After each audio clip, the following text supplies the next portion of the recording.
आणखी एक breaking news आहे। न्यूज 18 लोकमतच्या बातमीचा इम्पॅक्ट धाराशिवमध्ये पाहायला मिळाला आहे।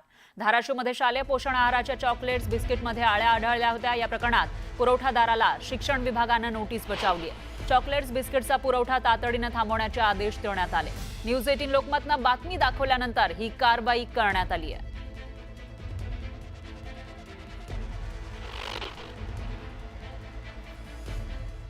तर याविषयी अधिक माहितीसाठी आपले प्रतिनिधी बालाजी निरफळ हे आपल्यासोबत जोडले गेले आहेत। बालाजी, काय सांगाल? चिमुकल्यांच्या जीवाशी खेळ सुरू होता आणि न्यूज 18 लोकमतनं हा सगळा प्रकार समोर आल्यानंतर आता कारवाई होताना दिसतीये। ऐकून जर बघितलं तरी एक नाही तर तब्बल 5 शाळेमध्ये जो आहे तो हा प्रकार उघडकीस आला होता। गेल्या 2 दिवसात जे चॉकलेट विद्यार्थ्यांना दिलं जातं किंवा जे बिस्किटाचे पुडे दिले जातात त्या बिस्किटाच्या चॉकलेटच्या पुड्यामध्ये जे आहे ते आळ्या आल्या होत्या, निघाल्या होत्या आणि उमरगा तालुक्यातील 4 शाळा असतील किंवा धाराशिव तालुक्यातील पिंपरी येथील एक शाळा असेल, हे सगळे प्रकार जे आहे ते पालकांच्या निदर्शनास आले। पालकांनी हे तिथल्या स्थानिक मुख्याध्यापक प्रशासनाच्या निदर्शनास आणून दिले। ही बातमी आपण जी आहे ती वस्तुस्थिती एका पद्धतीने की जशा पद्धतीने हे वाटप केलं जातं आणि हे विद्यार्थ्यांना खाण्यालायक सुद्धा नाहीये, याचा जो आहे तो आपण हे सगळं प्रकरण चव्हाट्यावर आणलं होतं। त्यानंतर जे आहे ते जिल्हा परिषद शिक्षण विभागानं जे आहे याची दखल घेतली असून या सगळ्या ज्या संस्था आहेत पुरवठा करणाऱ्या त्यांना या ज्या स्टॉकची हे जे सगळी चॉकलेट आणि जे बिस्किट पुढे आलेत, हा स्टॉकचा जो लॉट आहे तो लॉट थांबवण्यासाठी सांगितले, त्याचा पुरवठा त्याचं वितरण करू नका। एवढंच नाही तर हे कसं काय आले, कुणाची चूक आहे याचं उत्तर द्या, अशा पद्धतीची नोटीस सुद्धा त्या संस्थेला काढली असून हे राज्य शासनाला सुद्धा यांनी कळवलंय की राज्यात जर अशा स्टॉकच्या लॉटचा पुरवठा झाला असेल तो सुद्धा थांबवण्यात यावं किंवा ही विनंती देखील त्यांनी जी आहे ते जिल्हा परिषदनं वरी शिक्षण विभागाकडे देखील पत्राद्वारे कळवली आहे।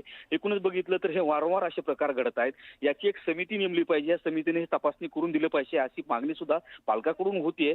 आता खरंच जिल्हा परिषद प्रशासन यांनी जी नोटीस काढली त्याला संस्था उत्तर काय देते आणि वारंवार हे प्रकार घडतात त्याला कुठेतरी आळा बसावा, जेणेकरून हे कुठेतरी प्रकार उघडकीस येतात, त्यामुळे विद्यार्थ्यांचं मोठं दुर्घटना घडत नाही। मात्र भविष्य काळात जर असेच प्रकार चालू राहिले तर मोठी दुर्घटना होईल, त्यामुळे प्रशासनानं डोळ्यात तेल घालून किंवा हे सगळं प्रकार थांबवण्यासाठी प्रयत्न केले पाहिजेत अशी मागणी मुख्याध्यापक विद्यार्थी करताना दिसत आहेत। फरा बरोबर आहे बालाजी, एकूणच असं म्हणता येईल की प्रशासनाकडून पैसे दिले जातात मात्र त्या बदल्यामध्ये अशा पद्धतीने निकृष्ट आळ्यायुक्त जे पदार्थ आहेत ते दिले जात आहेत। आता काय कारवाई होते आणि याला आळा घालण्यासाठी नेमकं काय केलं जातं ते बघावं लागेल। धन्यवाद तुम्ही दिलेल्या या सविस्तर माहितीसाठी। आणखी एक मोठी बातमी आहे। नाशिकमध्ये आदिवासी विकास विभागातील कर्मचाऱ्यांनी आंदोलन केलं। कर्मचाऱ्यांचा आदिवासी विकास भवनासमोर ठिय्या आंदोलन पाहायला मिळालं आहे। आंदोलकांच्या मोर्चाला पोलिसांनी परवानगी नाकारली होती, त्यामुळे त्यांनी ठिय्या आंदोलन केलं। आदिवासी विकास भवनमध्ये प्रवेश द्यावा अशी आंदोलकांची मागणी आहे। आदिवासी विकास भवनाबाहेर पोलिसांचा मोठा फौजफाटा तैनात करण्यात आलाय। तर नाशिकमधली ही दृश्य आपल्याकडे आहेत। या ठिकाणी आंदोलन होताना दिसून येते। आदिवासी विकास विभागातील कर्मचारी आंदोलन करतायत। कर्मचाऱ्यांचा आदिवासी विकास भवनासमोरच ठिय्या आंदोलन सुरू आहे। आंदोलकांच्या मोर्चाला पोलिसांनी परवानगी नाकारलेली होती, त्यामुळे या सर्वांनी ठिय्या मांडलेला आहे। तर आदिवासी विकास भवनमध्ये प्रवेश द्यावा अशी मागणी आंदोलकांची आहे आणि त्यासाठी ते ठिय्या मांडून बसल्याचं आपल्याला पाहायला मिळतंय। आदिवासी विकास भवनाबाहेर पोलिसांचा मोठा फौजफाटा आहे। आणि याविषयी अधिक माहितीसाठी आपले प्रतिनिधी लक्ष्मण घाटोळ हे थेट नाशिकमधून आणि ज्या ठिकाणी ठिय्या आंदोलन सुरू आहे तिथून आपल्यासोबत जोडले गेले आहेत। लक्ष्मण, काय सांगाल? आदिवासी विकास विभागातील हे कर्मचारी नेमकं कशासाठी आंदोलन करतायत, काय म्हणणं आहे त्यांचं?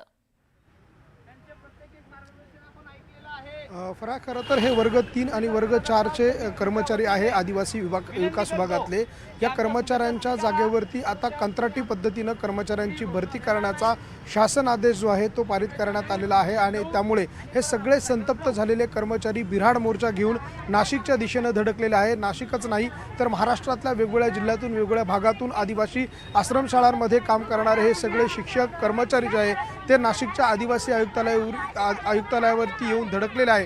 त्याची ही सगळी दृश्य आपण बघतोय। खरं तर या मोर्चेकऱ्यांमधल्या अनेक लोकांना पोलिसांनी या आदिवासी आयुक्तालयापासून काही अंतरावरती रोखून धरलेलं आहे। मात्र काही शिष्टमंडळातल्या पदाधिकाऱ्यांना या चर्चेसाठी बोलवलेलं होतं, मात्र त्यानंतर या सगळ्या शिष्टमंडळातल्या पदाधिकाऱ्यांनी अशा पद्धतीने रस्त्यावरती ठिय्या मांडलेला आहे आणि आतमध्ये घुसण्याचा इशारा दिलेला आहे। माझ्या मागच्या बाजूला हे आदिवासी विभागाचं कार्यालय आहे आणि याच आदिवासी आयुक्तालयामध्ये घुसण्याचा इशारा जो आहे तो या कर्मचाऱ्यांनी दिलेला आहे आणि या सगळ्यामुळे पोलिसांचा असा एक मोठा फौजफाटा या आदिवासी आयुक्तालयाच्या बाहेर तैनात करण्यात आलेला आहे। जवळपास 500हून अधिक पोलीस अधिकारी कर्मचारी या संपूर्ण आयुक्तालयाला घेरावा घालून बंदिस्त करण्यात आल्यासारखी परिस्थिती या ठिकाणी आहे। या पोलिसांच्या बंदोबस्तामुळे या सगळ्या आदिवासी आयुक्त कार्यालयाला छावणीचं स्वरूप प्राप्त झालेलं आहे आणि आताही आपण ही दृश्य बघतोय। आंदोलक आपल्याबरोबर आहे, आपण त्यांच्याशी बोलणार आहोत। आपण या ठिकाणी ठिय्या मांडलेला आहे,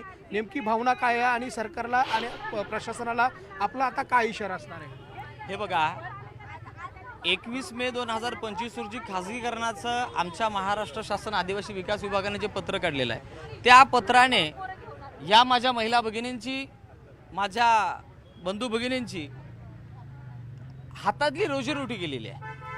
जवळपास 1791 पदं ही इथून कमी करून त्या जागेवरती खाजगी कंपनीच्या माध्यमातून ह्या मायबापांच्या जागेवरती दुसरे कर्मचारी येणार आहेत। याचा अर्थ त्यांचा रोजगार गेलेला आहे। तुमचा इशारा काय? आणि म्हणून आम्ही आजच्या रोजी आत्मदहनाचा इशारा दिला होता, परंतु कुठेतरी एक मध्यस्थी भाग म्हणून तो आत्मदहनाचा इशारा कुठेतरी आम्ही मागे घ्यायला बघतोय।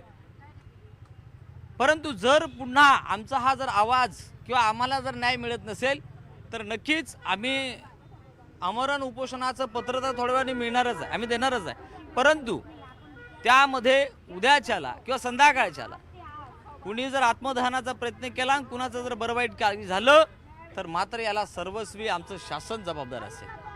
आपण बघतोय हे कर्मचारी आहे आणि या महिला ज्या आदिवासी विभागामध्ये वेगवेगळ्या पदांवरती काम करणाऱ्या या महिला आहे, त्यांच्या लहान मुलांना घेऊन त्या बिऱ्हाड घेऊन या आदिवासी आयुक्तालयावरती दाखल झालेल्या आहे। संतप्त भावना या सगळ्या कर्मचाऱ्यांच्या आहे आणि याच सगळ्यामुळे आता या संपूर्ण परिसरामध्ये एक तणावपूर्ण अशा स्वरूपाचं वातावरण निर्माण झालेलं आहे। हे जे आंदोलनकर्ते आपल्याला फरा दृश्यांमध्ये दिसत आहे, त्यापैकी बरेचसे आंदोलक जे आहेत त्यांना या कार्यालयापासून काही अंतरावरती पोलिसांनी रोखून धरलेलं आहे आणि यातलेच काही लोक या ठिकाणी येऊन धडकलेले आहेत। त्यांनी इशारा दिलेला आहे की जर आम्हाला अशा पद्धतीने अडवलं जाणार असेल तर आम्ही गनिमी कावा करून आतमध्ये घुसू, अशा प्रकारचा इशारा त्यांनी दिलेला आहे आणि त्यामुळे जवळपास 500हून अधिक पोलिसांचा बंदोबस्त या संपूर्ण परिसरामध्ये तैनात करण्यात आलेला आहे। सहाय्यक पोलीस आयुक्त असतील, पोलीस निरीक्षक असतील, वरिष्ठ पोलीस अधिकारी असतील, या सगळ्यांचा एक मोठा बंदोबस्त जो आहे तो या आदिवासी आयुक्तालयाच्या बाहेर तैनात करण्यात आलेला आहे। बरोबर आहे लक्ष्मण, एकूणच असं म्हणता येईल की आता हे कर्मचारी सुद्धा आक्रमक झालेले आहेत, संतप्त झालेले आहेत। त्यांचं म्हणणं ऐकून घेतलं जातं का, त्यांची समजूत काढली जाते का, काही आश्वासन दिलं जातं का, ते बघावं लागेल। या विषयाची अपडेट घेत राहूया। धन्यवाद तुम्ही दिलेल्या या सविस्तर माहितीसाठी।